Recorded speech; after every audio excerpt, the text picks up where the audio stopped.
अस्सलाम वालेकुम मेरी फैमिली सब कैसे हैं, सबकी तबीयत कैसी है? अल्हम्दुलिल्लाह मैं उम्मीद करता हूँ आप सबकी तबीयत बहुत ही अच्छी होगी। अल्हम्दुलिल्लाह मेरी भी तबीयत बहुत अच्छी है और मैं अभी इस वक्त जाने वाला हूँ लाइव जलसा करने के लिए हमारे गांव के अंदर एक इस्लामिक जलसा जो कि तो मैं वहां पर जाने वाला हूं, इसलिए वीडियो को अंत तक देखें, पूरा वीडियो को देखें। अगर आपने अभी तक हमारे शकील चैनल को सब्सक्राइब नहीं किया तो प्लीज़ ज़रूर से सब्सक्राइब कर दीजिए और बेल आइकन को भी प्रेस कर दीजिए ताकि हमारे नए वीडियो की अपडेट आप तक जल्दी पहुंच जाए। और मैं इस वीडियो के अंदर आपको बहुत सारी चीज़ें दिखाने वाला हूँ जो कि आपने इंट्रो के अंदर भी देख लिया होगा और आपने थंबनेल के अंदर भी देख लिया होगा। तो आप पैर बांध कर बैठ जाइए और हमारे वीडियो को देखना स्टार्ट करें और हम आपको पूरा वीडियो दिखाएंगे जो कि जलसा के अंदर क्या क्या चीज़ें हुई और क्या क्या मुकालिमात हुए और हर चीज़ दिखाने वाले हैं। अगर आपने इंट्रो के अंदर भी थोड़ा देख लिया होगा और हम दिखाने वाले कि कितने लोग वहाँ पर मौजूद थे और क्या तकसीम किया गया और बच्चों के लिए बच्चों को क्या इनाम दिया गया वो भी इस वीडियो के अंदर आपको दिखाने वाले हैं। इसलिए अगर आपने हमारे वीडियो को लाइक नहीं किया तो प्लीज़ हमारे वीडियो को लाइक करते जाइए और अगर आप एक लाइक करेंगे तो हमारे वीडियो को दूसरों तक यूट्यूब पहुंचाएगा, इसलिए हमारे वीडियो को लाइक करना न भूलें। प्लीज़ हमारे वीडियो को लाइक ज़रूर कीजिए और चलिए अब बढ़ते हैं आगे की तरफ और देखना स्टार्ट करें। तो अभी इस सालाना जलसे के अंदर 3 बच्चे ने हाफिज कुरान जो कि हिफ्ज किया है कुरानुल करीम को अपनी जुबानी याद किया है।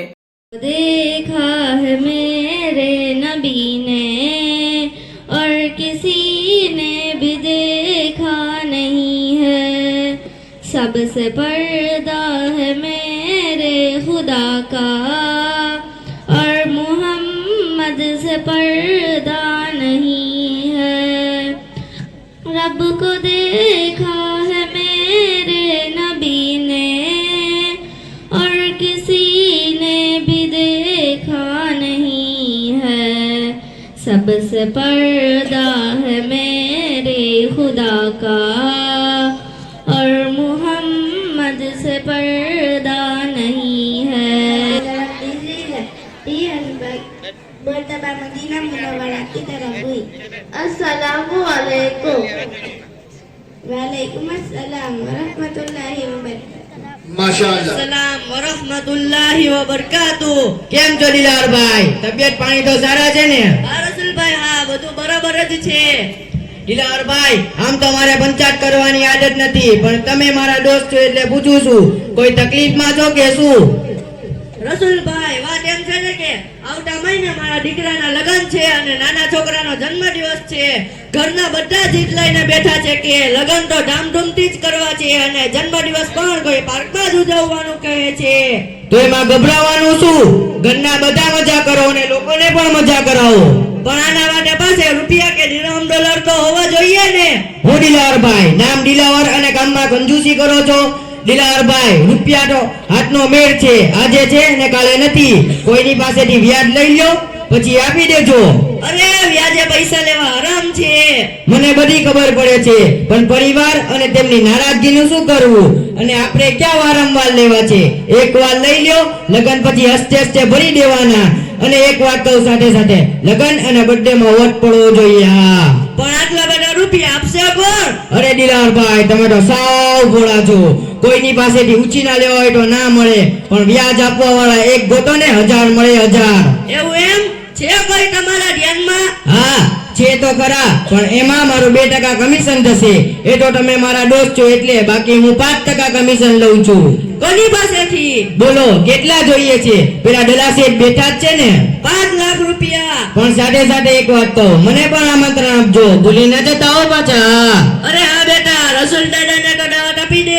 રસૂલ દાદા, 15 તારીખે મારો બર્થડે છે હો, અને બર્થડે માં તો બધા ભાઈબંધો અને રિશ્તેદારોને બોલાવવાના છે। 16 તારીખે મારા મોટા ભાઈનું સરબાર રાખેલ છે હોલમાં, તેના માટે કેક અને કપડાની વ્યવસ્થા કરવાની છે। 17 તારીખે મારા મોટા ભાઈને વઢાવવાના છે। 18 તારીખે હળદનું જમણવાર અને પગટલી રાખેલ છે। હળદના જમણવારમાં મીઠાઈ અને બિરયાની ખવડાવવાની છે। રાતના કીડીની ધમાલ આવવાની છે। 19 તારીખે મારા મોટા ભાઈને છોકરી વાળા તેલ મહેંદી કરવા આવવાના છે। બપોરે ખરજ રાખેલ છે। રાતના ડીજે આવવાનું છે। મસ્ત ગીતો વગાડીને ભાઈબંધો સાથે નાચવાનું છે। 20 તારીખે નિકાહ છે અને નિકાહમાં મારા મોટા ભાઈને ઘોડે ચડાવવાના છે અને અમદાવાદ અમદાવાદથી સ્પેશિયલ બેન્ડ બાજા બોલાવવાના છે, પૈસા ઉડાડવાના છે અને સાંજે મારી બિસ્મિલ્લાહ છે તેમાં પણ અમદાવાદથી સ્પેશિયલ બેન્ડ બાજા બોલાવવાના છે. ભાભીને લેવા જવાની હોય ત્યારે ફટાકડા ફોડવાના છે. આ બધું કરવામાં ખર્ચો બહુ છે, માટે મારા બાપાને કોઈ 5 લાખ રૂપિયા વ્યાજે અપાવી દે તો મોજ પડી જાય, મોજ. ચાલો દિલાવરભાઈ, ત્યારે આજે હું વાત કરી લઉં, પછી તમને જાણ કરું. ઠીક છે. કેમ છો ડલા શેઠ? આપણે તો મોજમાં જોઈએ ને. તમારી જેવા દલાલ રડીને આપે પછી મને શી ચિંતા? આજે કોઈ બલીનો બકરો પકડ્યો કે નહીં? હા ભાઈ હા, આજે તો 5 લાખ રૂપિયાનો બકરો પકડ્યો છે. તો મુરત શું જોવો છો? બોલાવીને લાવો. પણ શેઠ, અરે હા ભાઈ હા, મને ખબર છે તમારી જેવા લાલચુ લોકોને એ તો રોટલું આપવો જ પડે. 3% તને આપી દઈશ, ખૂબ મજા કરજો હો. દિલાવરભાઈ, તમારું કામ થઈ ગયું છે. કયું કામ? અરે પેલા વ્યાજે પૈસા લેવાની વાત કરી હતી ને, ભૂલી ગયા કે શું? હા રસુલભાઈ હા, માનતો નથી પણ પરિવાર આગળ લાચાર છું. કાઈ વાંધો નહીં ને, બધું બરાબર થઈ જશે. ચાલો ત્યારે દલા શેઠની મુલાકાત લઈએ. કેમ છો ડલા શેઠ? આ દિલાવરભાઈને 5 લાખ રૂપિયા આપવાના છે. જો ભાઈ, રૂપિયા જ આપું પણ ટાઈમે વ્યાજ આપવું પડશે, નહીતર વ્યાજ ડબલ થઈ જશે. હા ભાઈ હા, પલાળી છે તો મુંડાઈ તો પડશે જ ને. આલ્યો દિલાવરભાઈ તમારા 5 લાખ રૂપિયા. અરે દિલાવરભાઈ, આપણા નાસ્તા પાણીનું યાદ છે ને? હા રસુલભાઈ હા, મને બધું જ યાદ છે.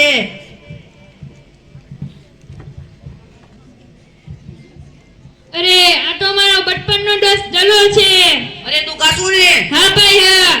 કાસુ અસલામુ અલૈકુમ. વાલેકુમ અસલામ દલા. કાસુ તબિયત પાણી તો સારા છે ને? ના ભાઈ ના, કાઈ બરાબર નથી. કેમ કાસુ, શું થયું? કઈ ટેન્શન છે કે શું? અને તારું મોઢું કેમ ઉતરેલી કઢી જેવું છે? કઈ ટેન્શન હોય તો બોલ, હમણાં જ દૂર કરી નાખું. અરે દલા, ટેન્શન એ છે કે મારો ભાઈ દુબઈ જવાનો છે અને મારી પાસે પૈસા નથી અને સત્તારભાઈ એજન્ટને 40,000 ભરવાના છે.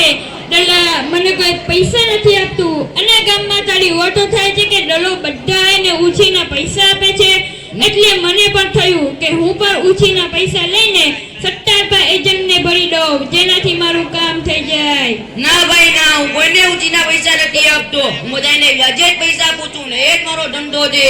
ઓહો, હવે તો તને દલા શેઠ કહેવું પડશે. હું અત્યારે તને 40 કે 50,000 આપી શકું, એ પણ 5% વ્યાજ. અરે દલા શેઠ, તમે ગાંડા થઈ ગયા છો. જ્યારે બચપનમાં તમારી પાસે બાગખાના પૈસા નહોતા ત્યારે બાગખાના પૈસા હું આપતો હતો અને તમે મારી પાસેથી 5% વ્યાજ લેશો. અરે કાસુ, હજી તારી વાત કપવાની આદત જ ન ગઈ. મારી પૂરી વાત તો સાંભળ. હું તને એમ કહું છું કે હું બધાની પાસેથી 5% વ્યાજ લઉં છું. તું મારો પાક્કો ભાઈબંધ છે, એટલે હું તારી પાસેથી ખાલી 2% વ્યાજ લઈશ. જા મોજ કર, મોજ. અરે દલા શેઠ, મારો ભાઈ 10 મહિનાથી ઘરે બેસો છે અને ઘર ચલાવવા માટે કાંઈક તો કરવું જ પડશે ને. 2% એટલે કેટલું વ્યાજ થાય? બોલે કાસુ, હિસાબ કરીને કહો. 2% એટલે કેટલું વ્યાજ? 2% એટલે 2,000 થાય. 2,000 તો આપજે. જા જલસા કર. વાંધો નહીં ભાઈ, તારા પૈસા તને મળી જશે. અલે કાસુ, 40,000 એક તારીખ યાદ રાખજે, ફોન ન કરવો પડે. હા ભાઈ હા.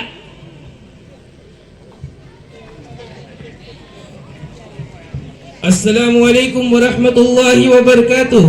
વાલેકુમ અસલામ વરહમતુલ્લાહિ વબરકાતુહ. શેની મીટિંગ ચાલી રહી છે? અરે મોલાના સાહેબ, આ કોઈ મીટિંગ નથી, આ તો દિલાવરભાઈની થોડી મદદ કરતો હતો. વાત એમ છે ને કે દિલાવરભાઈના દીકરાના લગ્ન છે અને નાના છોકરાનો જન્મદિવસ છે અને તેમની માટે પૈસાની જરૂર હતી. મને થયું કે આપણા પાડોશી છે, આપણે મદદ નહીં કરીએ તો કોણ મદદ કરશે? માશાઅલ્લાહ, આ તો ખૂબ જ સારી વાત કહેવાય. તમે પાડોશી થઈને પણ પૈસાની મદદ કરી. અરે મોલાના સાહેબ, આપણી પાસે પૈસા કેવા, આપણે વળે કંગાળા જ છીએ. તો પછી મદદ કેવી રીતે?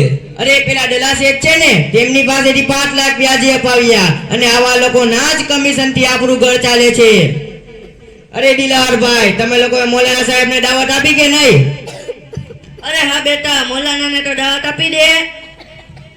મોલાના સાહેબ, 15 તારીખે મારો બર્થડે છે હો, અને બર્થડે માં તો બધા ભાઈબંધો અને રિશ્તેદારોને બોલાવવાના છે. 16 તારીખે મારા મોટા ભાઈનું સરબત રાખેલ છે હોલમાં, તેના માટે કેક અને કપડાની વ્યવસ્થા કરવાની છે. 17 તારીખે મારા મોટા ભાઈને વડાવવાના છે. 18 તારીખે હળદનું જમણવાર અને પગટલી રાખેલ છે. હળદના જમણવારમાં બિરયાની અને મીઠાઈ ખવડાવવાની છે. રાતના સીધીની ધમાલ આવવાની છે. 19 તારીખે મારા મોટા ભાઈને છોકરીવાળા ટેલ મહેંદી કરવા આવવાના છે. બપોરે ખરજ રાખેલ છે. રાતના ડીજે આવવાનું છે. મસ્ત ગીતો વગાડીને ભાઈબંધો સાથે નાચવાનું છે. 20 તારીખે નિકાહ છે અને નિકાહમાં મારા મોટા ભાઈને ઘોડે ચડાવવાનો છે. અમદાવાદથી સ્પેશિયલ બેન બાજા બોલાવવાના છે અને પૈસા ઉડાડવાના છે અને સાંજે મારી બિસ્મિલ્લાહ છે અને ભાભીને લેવા જવાની હોય ત્યારે ફટાકડા ફોડવાના છે. એ તો રસૂલ દાદાનો એહસાન છે કે તેમણે મારા બાપાને 5 લાખ રૂપિયા વ્યાજે અપાવી દીધા. અને મોલાના સાહેબ નિકાહ અને બિસ્મિલ્લાહ તમે પડાવવા આવજો. અસ્તગફિરુલ્લાહ, તમને લોકોને શરમ નથી વાગતી? તમે લોકો આ કેવી વાત કરો છો? અરે મૌલાના સાહેબ, લે વળી કોઈની મદદ કરવી એમાં શેની શરમ? અરે રસૂલભાઈ, આને મદદ ન કહેવાય. તમને નથી ખબર કે ઇસ્લામમાં વ્યાજ લેવું દેવું બધું જ હરામ છે? વાત તો મૌલાના બરાબર છે, પણ પરિવારની નારાજગીનું શું કરવું? પરિવારને રાજી કરવામાં અલ્લાહ નારાજ થઈ જશે તો એનું શું કરશો? પરિવાર નારાજ થઈ જશે તો 2-5 દિવસમાં રાજી થઈ જશે, પણ જો અલ્લાહ નારાજ થઈ જશે તો દુનિયા અને આખિરત બંને બરબાદ થઈ જશે. અને તમે જે બર્થડે પાર્ટીની વાત કરો છો, हिफ्ज़ कुरान हमारे सामने पूरा करेंगे.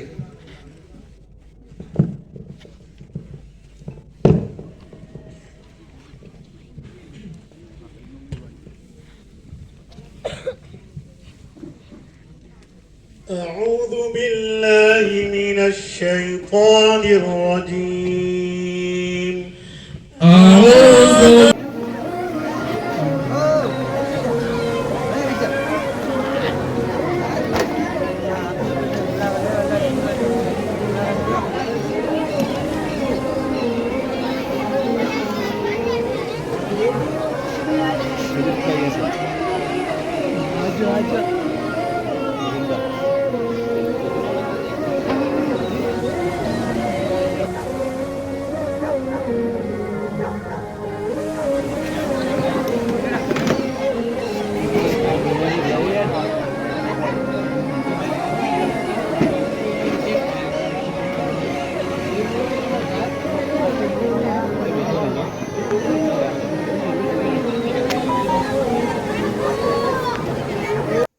तो अल्हम्दुलिल्लाह आप चेक करिए, छोटे छोटे बच्चे अभी आपके सामने जलसे के अंदर पूरा मुकालिमात और सब चीज़ें आपको बताई और वहाँ पर पढ़कर भी दिखाया. डरते भी नहीं थे. आप चेक करिए, अगर हम बड़े आदमी भी स्टेज के ऊपर आ जाए तो डर जाते हैं, लेकिन छोटे छोटे बच्चे ने ऐसी हिम्मत दिखाई और हमारे सबके सामने उनकी मेहनत को दिखाया, उनके उस्ताद के मेहनत को दिखाया कि कैसे हमारे उस्ताद हमारे पीछे मेहनत करते हैं. और यहाँ पर सामने आप चेक करिए, ये पूरा सामान है जो कि इनाम है और यहाँ पर सब बच्चे को इनाम दिया जाता है, जहाँ के ट्रस्टी लोग जो कि इनको इनाम देते हैं बच्चों को. और आप चेक करें, अल्हम्दुलिल्लाह बहुत ही खूबसूरत व्यू लग रहा है. देखें, आप चेक करें और अल्लाह ताला से दुआ करें कि इन बच्चों की मेहनतों को अल्लाह ताला कबूल करें और उनके उस्ताद की मेहनत को भी अल्लाह ताला कबूल करें. और बदनज़री से अल्लाह ताला इन बच्चों की और यहाँ के उस्ताज़ों की और पूरे मदरसे की पूरी पूरी हिफाजत करें. दुआ भी करें आप. तो अल्हम्दुलिल्लाह मैं उम्मीद करता हूँ आप सबको ये हमारी वीडियो बहुत ही इंटरेस्टिंग और इम्पोर्टेंट वीडियो लगा होगा, क्योंकि हमने आपको व्लॉग भी दिखाया, व्लॉग के अंदर भी वो सब चीज़ें दिखाई. लाइव जलसा जो सालाना जलसा होता है मकतब के अंदर, तो हम वहाँ पर गए हुए थे, वहाँ पर हमने लाइव जलसा किया था, वो भी दिखाया हमने और हमने सब चीज़ें दिखाई. अगर आपको हमारा वीडियो अच्छा लगा हो तो कमेंट के अंदर भी हमें बताएं कि आपको वीडियो कैसा लगा. और अगर आप दूसरे व्लॉग देखना चाहते हैं, कहाँ का व्लॉग देखना चाहते हैं, वो भी बताएं. तो इंशाल्लाह हम कोशिश करेंगे वहाँ जाकर व्लॉग बनाने की.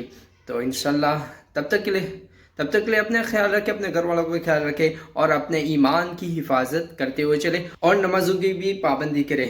तब तक के लिए इंशाल्लाह नेक्स्ट वीडियो के अंदर मिलते हैं. अल्लाह हाफिज़. दुआ में याद रखें. अस्सलामु अलैकुम वरहमतुल्लाहि वबरकातुहू.